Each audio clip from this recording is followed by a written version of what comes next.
Thank you very much, Diana. You've been as erudite and clear as you've always been, and this is actually the strength of my UNCTAD colleagues. Actually, we've been colleagues rather than the boss and everything.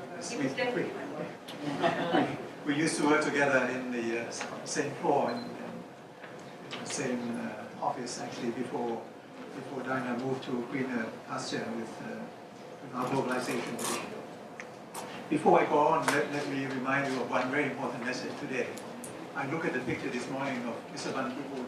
I think he was sitting on some bells or something in New York. This is the UN International Peace Day. This is the UN International Peace Day. And if you look at that picture of Mr. Ban Ki-moon and some other pictures of bombing raining on Syria, then you find that this world is really a place where a lot of paradoxical issues, controversies exist. And just give me 1 minute to quote what my favorite guitarist called Jimi Hendrix used to say. Yes, Jimi Hendrix, my favorite guitarist. He used to say something like this, that when the power of love overcomes the love of power, then we will have a world which will know peace. So only when the power of love overcomes the love of power, which is not true today. So I hope that with our exposition of what UNCTAD has been doing to remind the world of some of the pending issues these days, I would try to conclude actually based upon what Diana just said. I mean, not much different, but going by the reflections on the Asian experiences. I have 5 quick points to make so that we will not exceed our time so much. First, let me remind all of you that we all agree that today the situation of, I call it myself, not in the UNCTAD report, I call it global non-recovery. It's a global non-recovery process going on at the moment. It's a sad thing, and if you look back into some of the reports that we have written, actually before I left UNCTAD, before 2013, we have actually been reminding the world that going by the existing lack of global governance, lack of global economic governance, lack of harmony between countries trying to go into austerity, countries trying to ease some of the monetary fiscal policies too early, and some going into austerity, fiscal discipline too soon, there would not be a global recovery. So I call it a global non-recovery process. It's still on. And it will remain with us. Sometimes people call it new normal. I don't call it new normal because this is a normal. Because the situation, what people call the Great Moderation, you remember the period of Great Moderation before the year 2006, 2007, at the turn of the new millennium.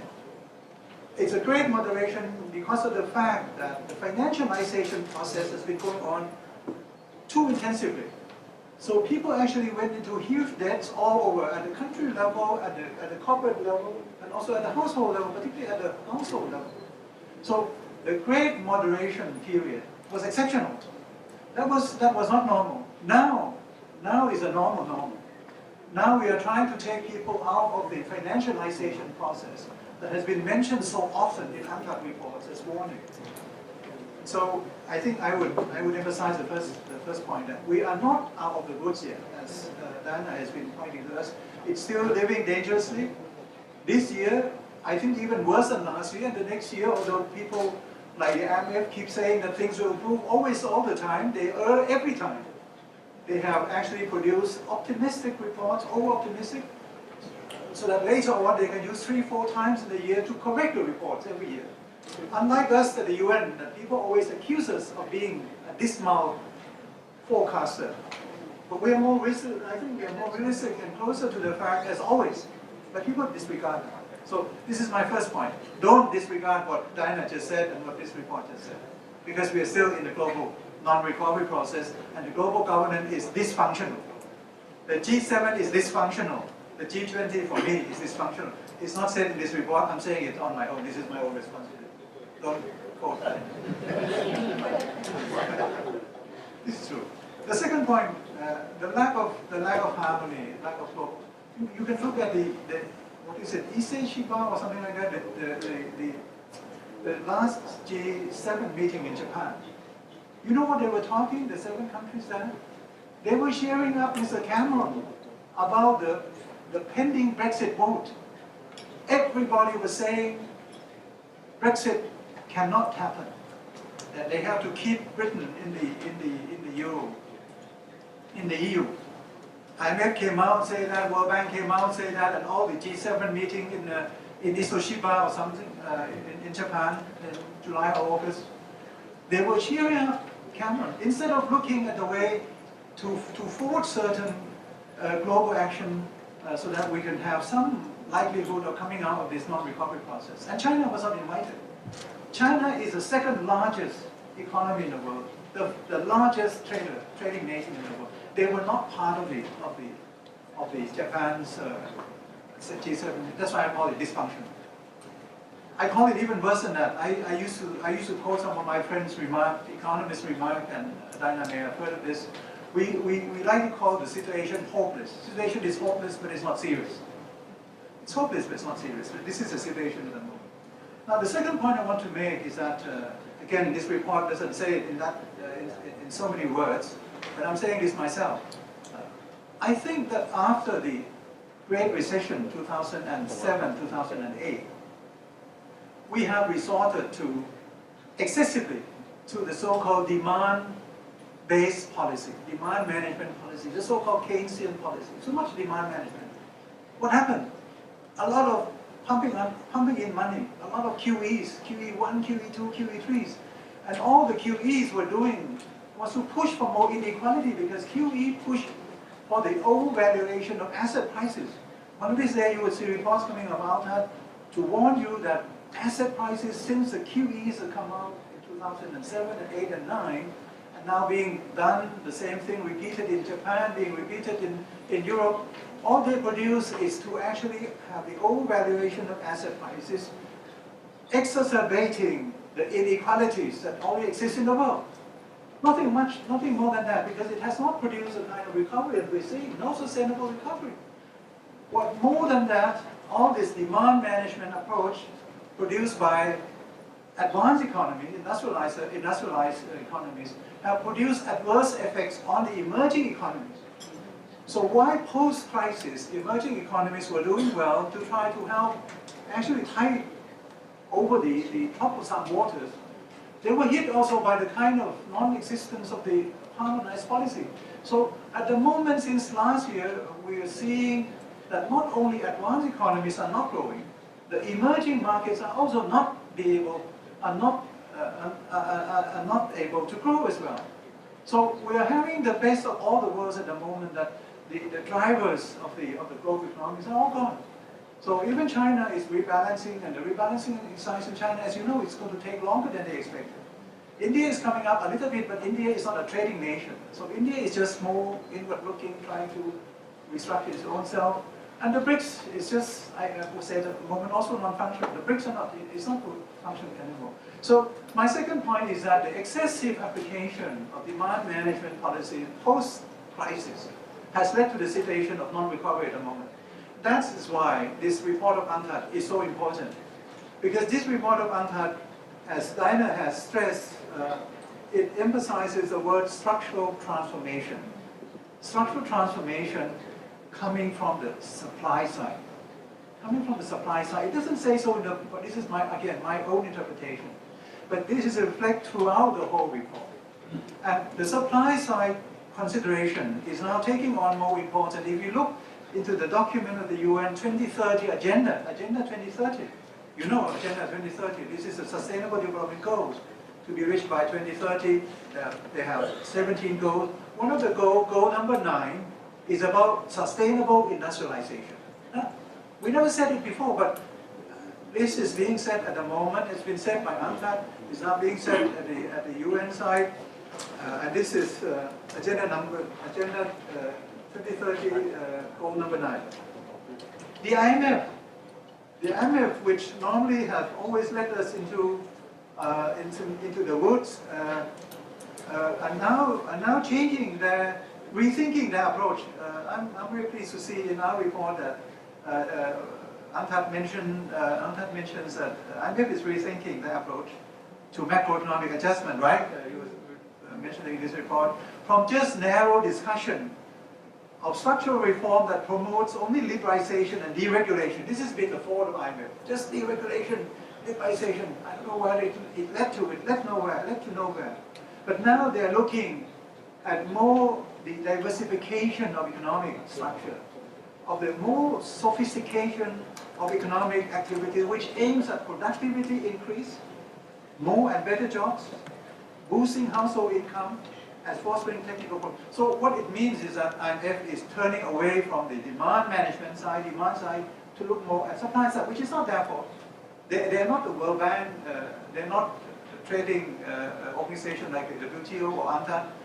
We tend to be more integrated in the way we look at the whole thing, and so that's why this report is important, because for me it emphasizes the things that we used to do well in Asia in the 1990s, which is to link up industrialization, manufacturing activities with export.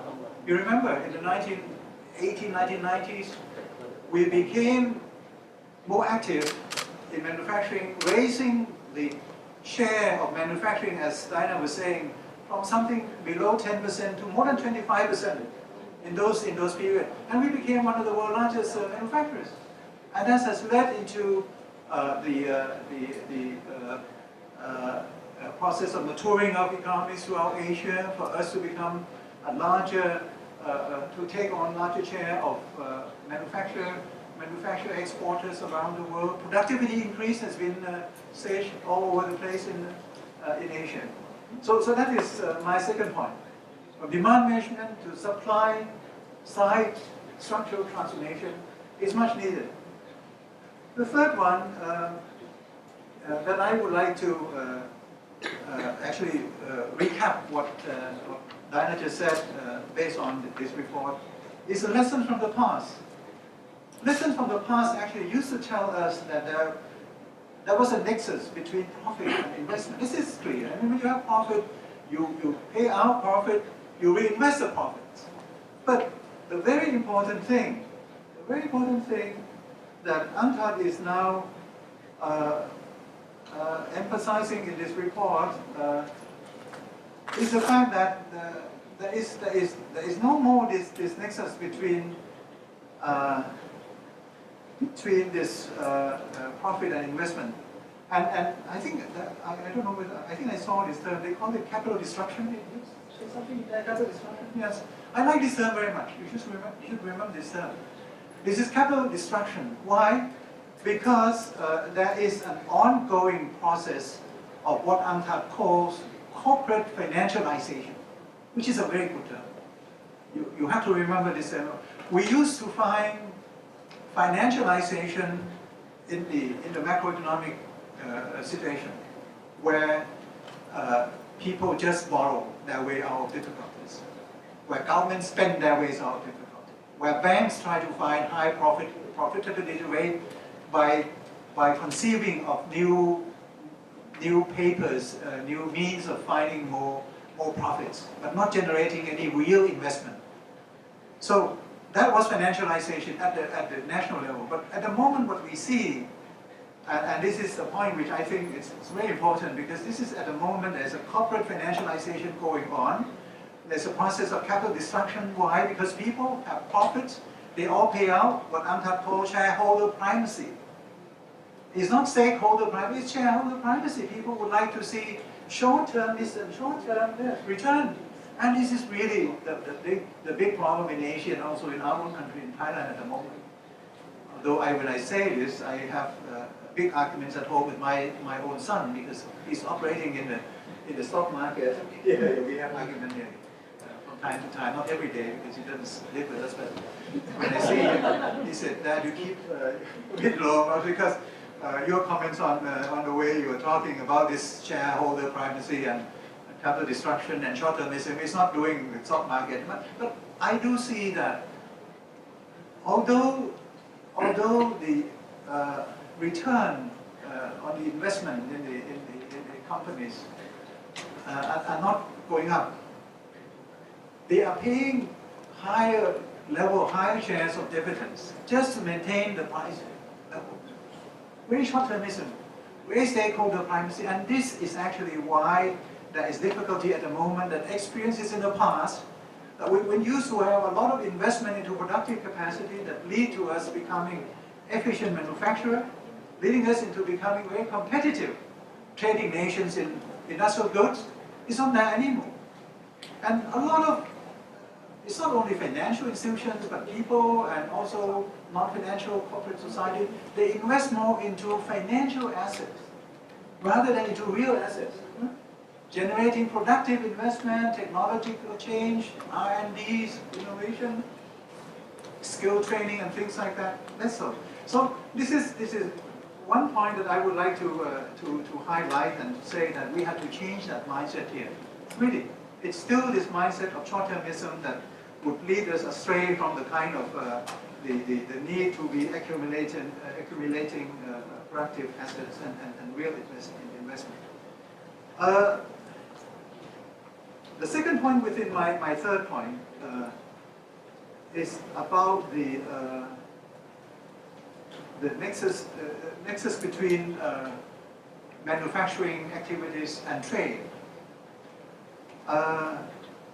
We used to see trade being the kind of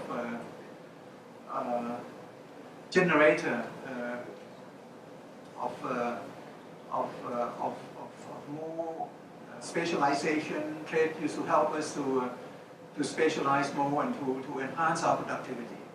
But if you look around these days, and as again the report has reminded us, Diana has emphasized that in spite of the fact that today we are seeing from year to year a decline in the kind of tariff-based protectionist measures. We're seeing decline because countries around the world are not raising their tariffs. They know that they're not going to help. So in spite of the fact that people are trying to liberalize their trading regime, we're not seeing an enhancement of trade.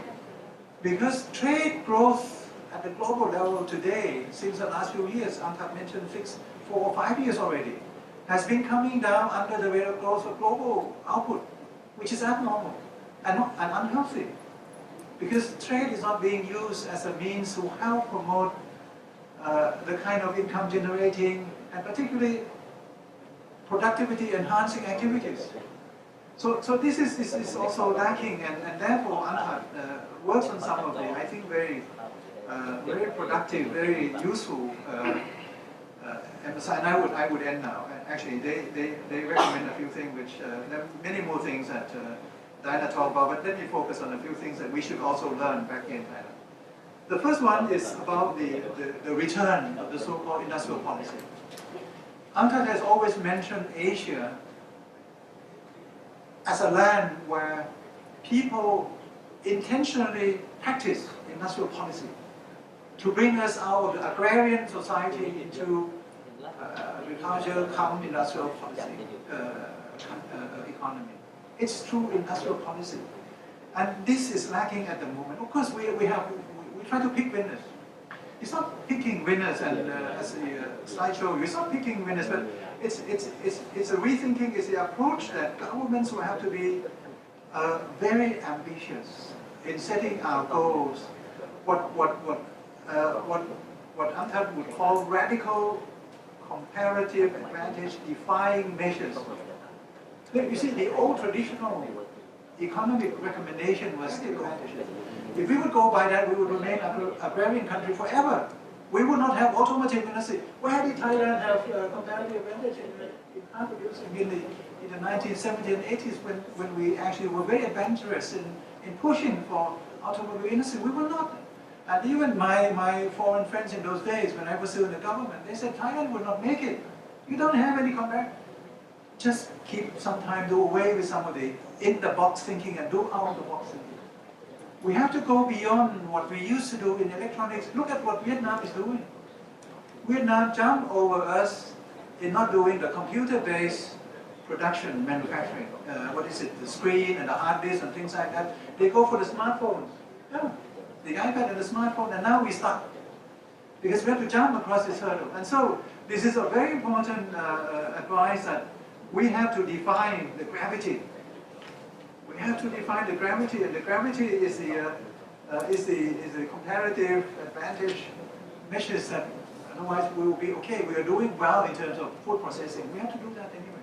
But that is just something that, as a conventional part of our program, we have to do it.